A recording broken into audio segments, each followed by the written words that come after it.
Rained a little bit last night. It's amazing how that washes the smoke out of the air.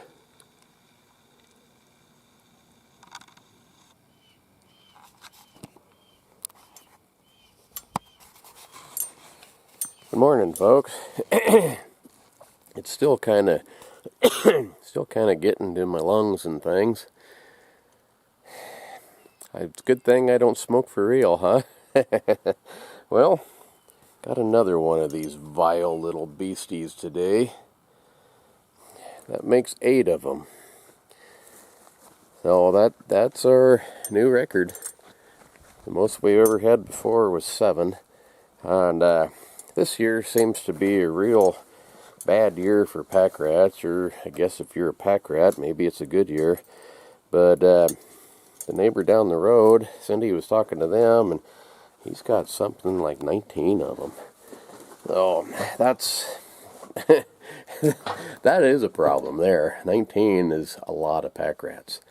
But these cliffs up here behind me, there's a lot of little holes and cracks in the rock, and I think they generally live up there. But for whatever reason, we'll go years without having any. And then on a year like this year, we've got 8. So I don't know.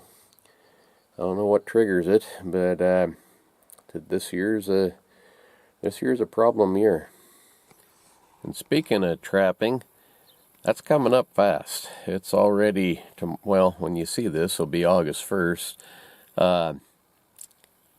Most of the animals around here open October, but that ain't far off.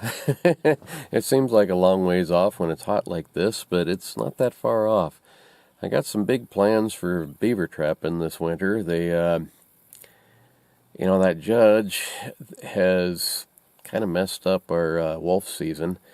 She kicked it back from September 10th all the way into December.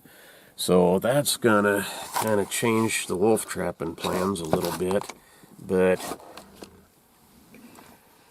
the fishing game and the F4WM and other groups are fighting that decision. And maybe by the time wolf season opens or comes around normally, maybe they'll have that reversed. I'm hopeful, but I'm not going to hold my breath on that either. Everybody seems to be pretty gung-ho about beaver this year. They're way up in price, just amazing, and they're about $30, and that's for the best ones, and that's not a good price, guys. They used to be a lot more, but $30 is more than it's been in a long time. And I have a place back here that I guess has a lot of them, and they want them gone.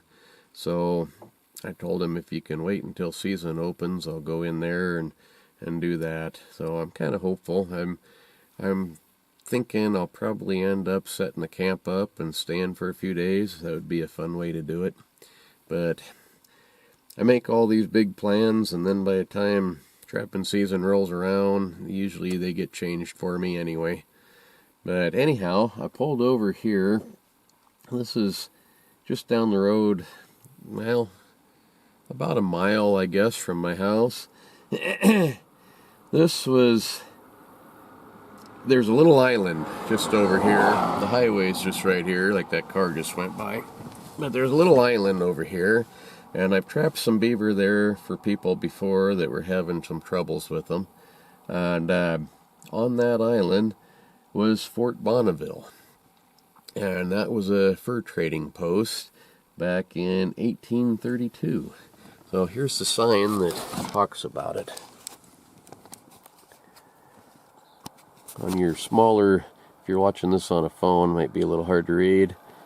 It says, Fort Bonneville, in a grove of cottonwoods across the river, Captain B.L.E. Bonneville established a winter fur trade post September 26, 1832. His fort, described by a rival trapper as a miserable establishment, consisted of several log cabins, low, badly constructed, and admirably suited for besiegers only, who would be sheltered on every side by timber, brush, etc. But several bands of friendly Flathead and Nez Perce Indians camped nearby, and Bonneville fully enjoyed his hunter's life here in the midst of a wild and bustling scene. Well, this area, I've always, man, this highway is loud anymore.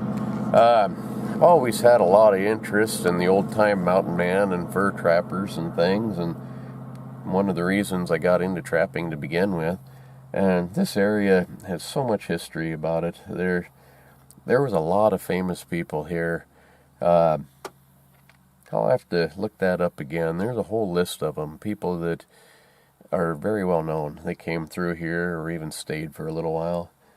But Captain Bonneville, he was one of them. And like I said, it's just right over here on the island.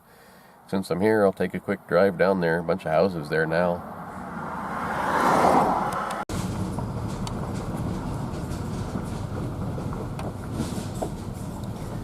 Kind of a nice place back in here, really. Like I say, it's a pretty good sized little island. It's, an island on the river. And there's quite a few people living back here now. Some of them are pretty nice houses and things. There's a big pond back here that is kind of a side channel of the river. And a couple of years back, there was a guy that was having a lot of trouble with the beaver in there, and I come in and got him for him. But I'm not absolutely sure where it is that the fort actually was. It was on this flat here someplace.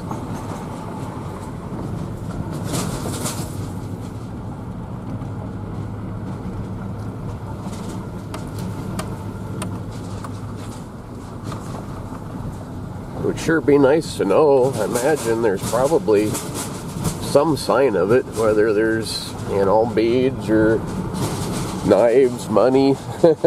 Who knows? They usually, any place somebody camps very long, they usually drop something. Of course, 1832, if it was iron, it's probably rusted away to nothing now anyway.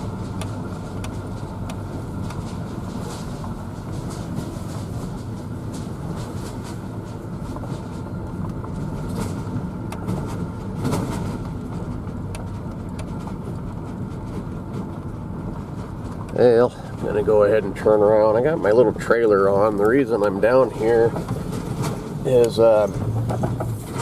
Keith and Donna, when they were here, they gave me some tires for this trailer. Going fishing that day, I got that flat tire, and they were going to be, that tire was shredded and ruined. The other one wasn't holding air very long. And they gave me a pair of tires. I put them on here yesterday, or had the tire shop do it, and there seems to be a bounce. I don't know if that rim got bent when I got that flat, or if maybe one of the tires is out around. And I drove down the highway here. Like I say, this is only about a mile away, but testing that out, and I saw that sign, and I thought I'd tell you about it.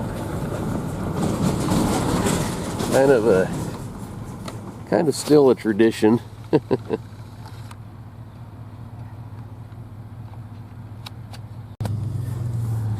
This is a neat little cabin. Oops.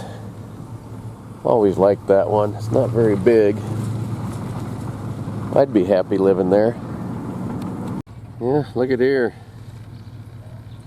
Fish and Game has a bear trap set up.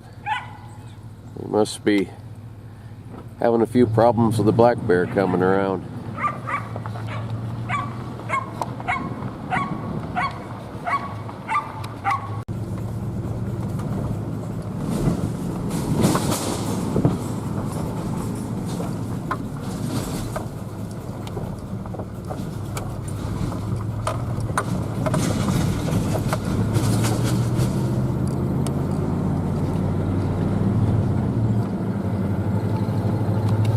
Okay, so somewhere I have a book I cannot seem to find now that had a big long list of people, the mountain men that were right here in Salmon. I've been looking for that. I can't find it anyplace. I don't know which book it was in. But I looked on the computer and different books I do have that I can find. And here's a list of a lot of them. Some of them I'd never heard of. Some of them are pretty famous people. But Lewis and Clark, of course, they came through here in 1805.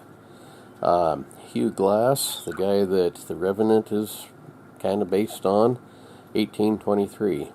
Ephraim Logan, 1824. Peter Skeen Ogden, Captain Benjamin L.E. Bonneville, where this fort is, who built that fort over here, the fur trading post. Kit Carson was here.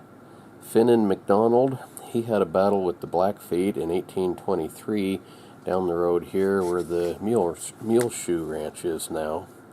Jedediah Smith, Thomas McKay, he was here in 1827 and spent the winter to 1828. Joseph Coate, 1818. Donald Mackenzie, Michael Burden, I already got Kit Carson down. Thomas Broken Hand Fitzpatrick was here, 1832. He was along with Kit Carson. Did you know no, let's see. Coulter. Did you know he was with Lewis and Clark? John Coulter? He was here too. Let's see. Michael Burden, Warren Ferris, American Fur Company men, 1831 to 1832. John Work, 1832. Joe Meek. Coulter was the guy that found Yellowstone. He was also with Lewis and Clark, like I just said, and he was here. Jim Bridger came through here. William Sublette. Pretty amazing. And this is what I found on the camp down here. It says large numbers of people and horses around Bonneville's winter camp soon used up the available food, horse forage, and game for both the Indians and white men. Bonneville sent 50 men under Joseph R. Walker south to trap the winter on the Snake River. Ferris accompanies Walker's group on an Indian trail, possibly along the Salmon to the Persimmon, up the river and down Days Creek, which is Little Lost River now, and on the Snake River. The Indians left the forks of the Salmon for better pasture. And the forks of the Salmon, they're saying, is where the Lemhi River comes into the Salmon, just right on the edge of town here. Let's see. Bonneville cached his valuables on November 19th and 20th, followed the Indians with 13 of his party. Here, historians disagree on which direction he took. Edgley W. Todd, one editor of Washington Irving's account of Bonneville's travels, sends Bonneville north from Carmen, which is about a mile up the road here, to the North Fork to spend Christmas there before leaving for the Snake. Chicherin, Rees, and Brosnan describes his route up the Lemhi, spending Christmas probably in Swan Basin on Timber Creek, then continuing up over the pass into the Little Lost River and onto the Snake. Glenn Thompson, former salmon supervisor of the National Forest, thinks it probable that Bonneville followed the Indian trail from Salmon to the Persimmon, camping there with the Nez Perce chief at the Indian campground in the vicinity of McKim Creek, which all of these places are not very far from here at all. That's pretty dang neat. But anyhow, thanks for watching and see you tomorrow. Bye.